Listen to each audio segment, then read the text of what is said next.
Good morning, security gang, from lovely Las Vegas, Nevada at Hackers Summer Camp, where apparently, according to Black Hat, I'm not media enough to have a media pass to walk the event. So there are just no reasons, no explanations, just a pure rejection email is what I got from Black Hat. And that's okay, whatever. It's your prerogative, it's your event. But Las Vegas is not your city. Las Vegas is America's city. And this week, it's been taken over by cybersecurity professionals. And that's what it's all about. So, Monday morning, I've already been to like 2 events, like got here yesterday, and 2 events that I went to, and we're just getting started. We're just getting started. Today's show is supported by our friends at Threat Locker. So before we get started, if you're here in Vegas and you're going to come and say hi to me, which I really, really appreciate, I'll be around. I'm at a bunch of different events. If you want to connect, DM me. Check it out. I'm not publishing my schedule for security reasons, but if you DM me, say, hey, love to connect, or you see me walking somewhere, just come say hi. Love it. But while you also say hi to me, if you were one of the lucky people to get a pass to go walk the floor, go say hi to our friends at Threat Locker. Do zero-day exploits and supply chain attacks keep you up at night? Worry no more. You can harden your security with our friends at Threat Locker. Imagine taking a proactive, deny-by-default approach to cybersecurity, blocking every action, process, and user unless specifically authorized by your team. Threat Locker helps you do this and provides a full audit of every action allowed or blocked for risk management and compliance. Onboarding and operation is fully supported by their US-based support team. Stop the exploitation of trusted applications within your organization to keep you running efficiently and secure, protected from ransomware. Worldwide companies like JetBlue trust Threat Locker to secure their data and keep their business operations flying high. To learn more about Threat Locker, if you're in Vegas for Black Hat, go check out their booth, 1933 on the floor, and tell them I sent you. All right, so go check them out. It's going to be awesome. All right, let's get into the cyber news. Obviously, it's too early. It's like 6 a.m. in Vegas. And I'm not getting Starbucks. And I just want to say hotels in Las Vegas, be better than Starbucks. Please. I'm sure in the city of Las Vegas, Nevada, there are a bunch of coffee aficionados. Welcome them into your establishment. Help them thrive by making world-class coffee that is not Starbucks. There's that. Starbucks has yet to give me a good espresso in my entire life. We'll move to Luxembourg government announcing last week that it's formally investigating a nationwide telecom outage caused by a cyber attack that targeted their Huawei equipment inside their national telecom infrastructure. So those who don't know, Luxembourg, a very, very small country in Europe. So small, if you sneezed while you were flying, you missed it. Tiny nation. Beautiful place, though. Tiny nation. Having said that, apparently this nation, Europe, has their entire national infrastructure, communication infrastructure, owned by the Chinese, by Huawei. And there's obviously a lot of this. Well, on July 23rd, the country's 4G and 5G mobile networks were unavailable for more than 3 hours during an outage that's now being blamed on a cyber attack. Their 2G system couldn't handle the traffic that it was getting. So you see this on your phone if you ever travel a lot, which I do. And if you don't, that's okay. No one says you have to travel, right? So let's just keep that there. All right. But anyways, long story short, quickly, you'll go 5G, 4G, 3G, 2G to you're having a call like it's 1999 on a cell phone. Either way, that system actually couldn't handle the load. So that just tells you where they were on emergency preparedness type of, like, they didn't expect 1, 2, 3, 4 failures to happen to fall back to the 2G system, which couldn't handle the amount of people that were looking to use it, obviously. Electronic banking services were also inaccessible. Internet access was inaccessible in those 3 hours. According to a government statement issued to the country's parliament, the attack was intentionally disruptive rather than an attempt to compromise the telecom network that accidentally led to system failure. Now, this is interesting because it targeted Chinese infrastructure. So when we typically look at this kind of stuff, we typically see it's the Chinese or Russians poking, probing, whatever. This is the other way around. This is someone poking at Chinese networks in Europe. nonetheless. So there's something underlying here from that cost perspective. The vulnerability exploited was a standardized software component used by Post Luxembourg, who's the state-owned enterprise that operates most of the country's telecom infrastructure. The government's national alert system, which officials had intended to use to warn the population about the incident, failed to reach many people because guess what? It relied on their mobile network too. Not a lot of emergency preparedness on the Luxembourg side of the house. And why would they? They're a small, tiny nation in Europe. They don't expect to be on the radar, but now they are, and that's a wake-up call, kind of like what happened in Estonia about a decade ago. So, nonetheless, the government statement is not naming the affected suppliers, although the attack targeted software used in Huawei routers. PaperJam added the country's critical infrastructure regulator is currently asking any organizations using Huawei enterprise routers to contact the CSIRT. So there's that there. So we're going to move to Russia. And I'm going to just say the following with Russia. All right. So apparently Aeroflot was breached. Aeroflot and Russia on their end are saying, nope, no such thing happened. And then the threat actors were like, really? Boop. And they leak flight records allegedly belonging to the CEO of Russian Airlines. Now, does that prove that they breached them? Or could someone have fed them those records, kind of like an internal threat? Could someone have done that? All could have been there. But Russia's internet watchdog saying there's no confirmation that data has been leaked from Aeroflot. And obviously, the Ukrainian, pro-Ukrainian hackers that were behind the attack said, we destroyed Aeroflot. Aeroflot's still flying jets. Like, they're still going about their business. They had a little setback, but that's it. Shortly after the statement, the Belarusian hacker group Cyber Partisans claimed responsibility for the attack, posted what they said was travel data belonging to Aeroflot CEO Sergei Alexandrovsky on Telegram. The records show more than 30 flights taken between April of 2024 and June of 2025. The insider said that the passport number for Alexandrovsky found in the leaked files matched one connected to him as seen in previous data breaches. So again, that doesn't mean that they breached him. Look, I don't need proof. I, as James Azar, have zero interest in whether or not Aeroflot was breached, yes or no. But if you were, attackers, tell us how you did it. Number one. Number two, show us the meat. And we know Russians lie. We know Russian state media lies, right? We know that's what they do. They will deny bad things to save face. That is a common trait of communism. Lie to save face. Because you don't want people to understand how weak you really are. Because socialism and communism by nature stands on shaky ground. It's only by power that you can retain it, by people thinking you're all knowing, you're all everything. And so when that feeling goes away, your ability to hold on to power diminishes. And that's part of the reason why they lie. So with that being said, we now there's a back and forth here. But we move to Microsoft saying that the Kremlin is actually monitoring foreign embassies in Moscow through cyber espionage at the ISP level. The government's been installing malware through its control of local ISPs, according to a new research from Microsoft. The ongoing campaign has been active since at least 2024. It was launched by a group Microsoft calls Secret Blizzard. CISA had previously said the group is housed within Sender 16 of the FSB.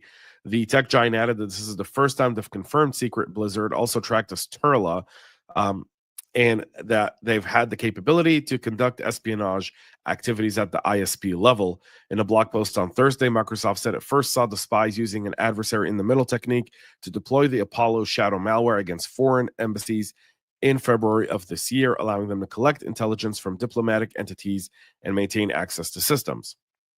Now, this is where data security and data encryption really play a big deal, because if you're a foreign embassy in a foreign nation and you trust that nation for whatever reason, you're in the wrong business.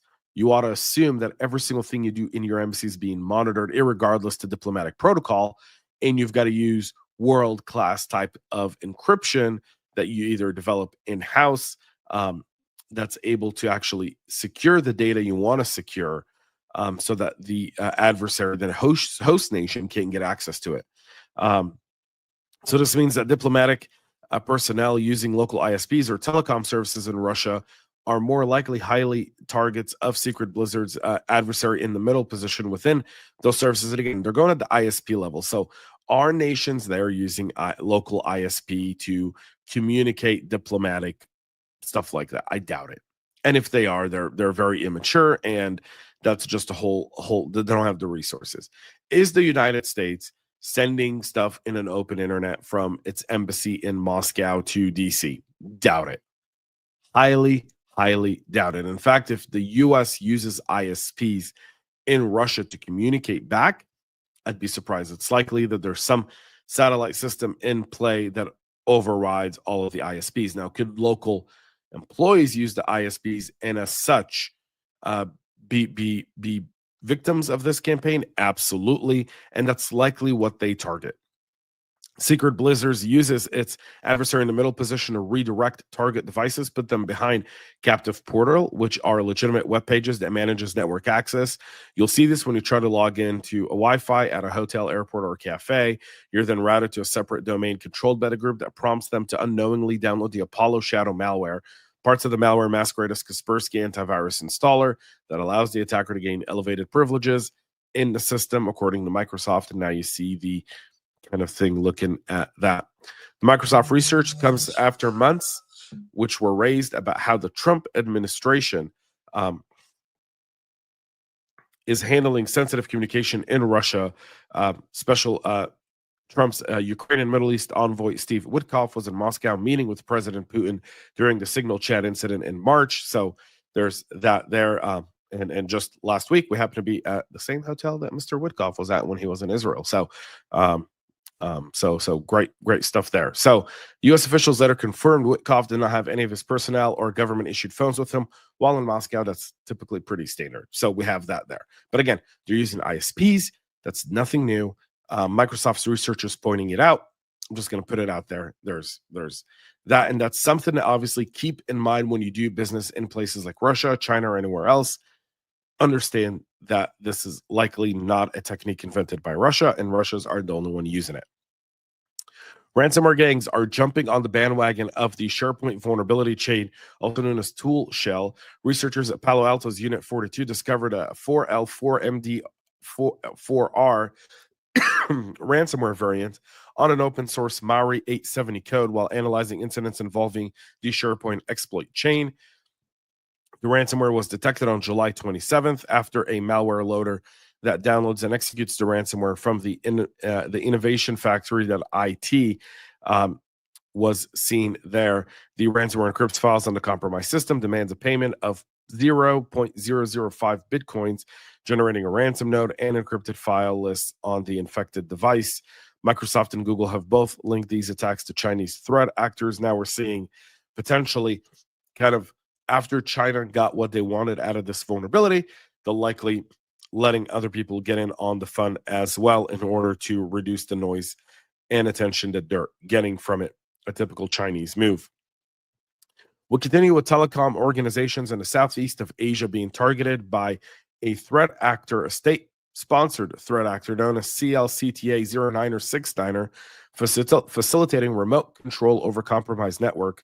This also coming from Unit 42 at Palo Alto Networks, saying it observed multiple incidents in the region, including one aimed at critical telecommunication infrastructure between February and November of last year. The attacks were characterized by the use of several tools to enable remote access, as well as deployment of CoordScan, which can collect location data from mobile devices.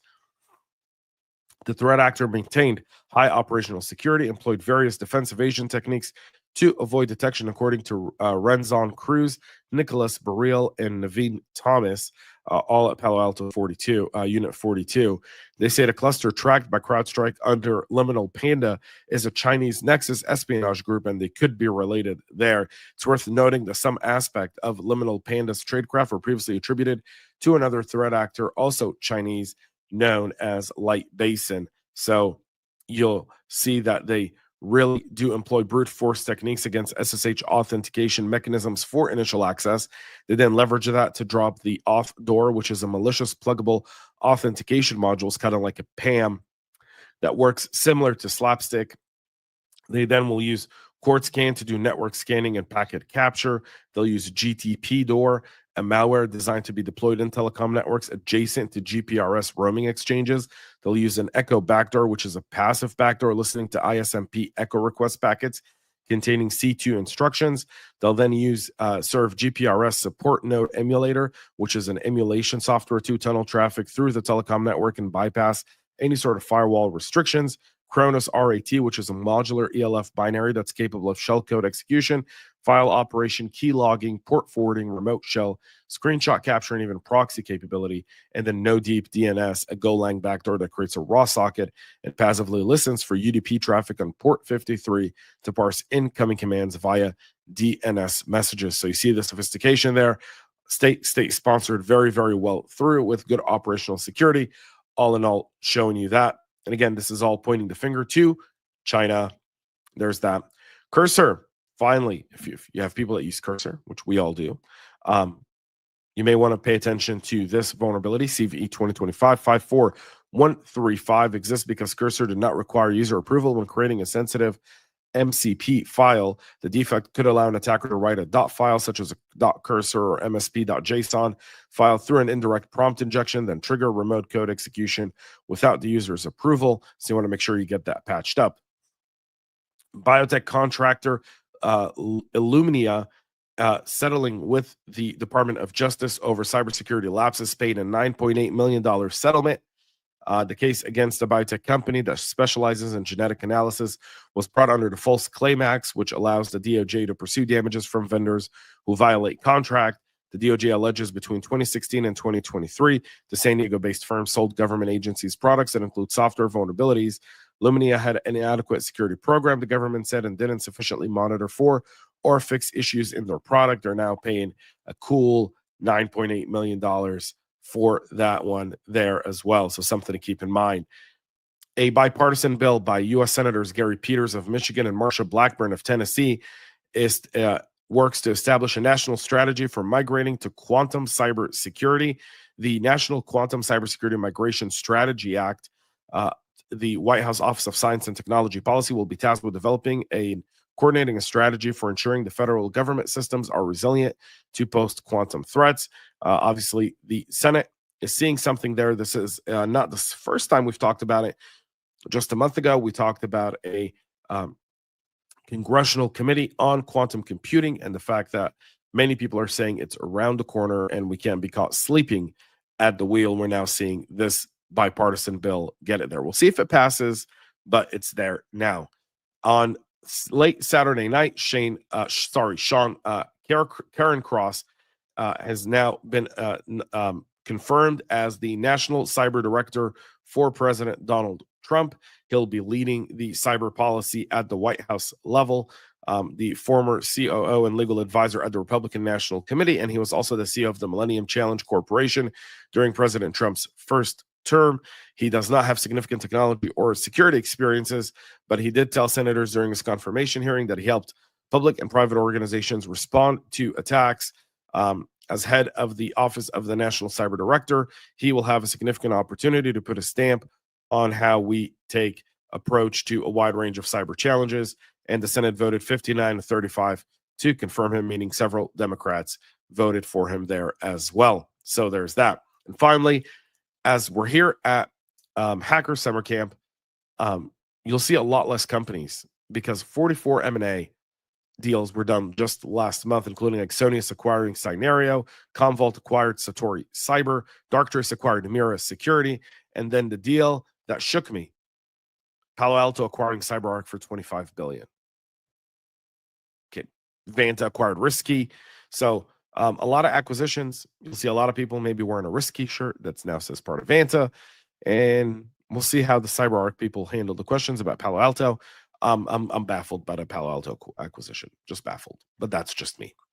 That's it for our show today. We'll be back tomorrow at 9 a.m. Eastern live with all the latest and greatest. If you see me around here at Hacker Summer Camp, please come say hello. I'll probably always have stickers on me so you can grab those as well. Until then, have a great rest of your day. And most importantly, y'all stay cyber safe. We love feedback, so make sure to connect with us on social media and subscribe to our podcast on your favorite podcast listening platform.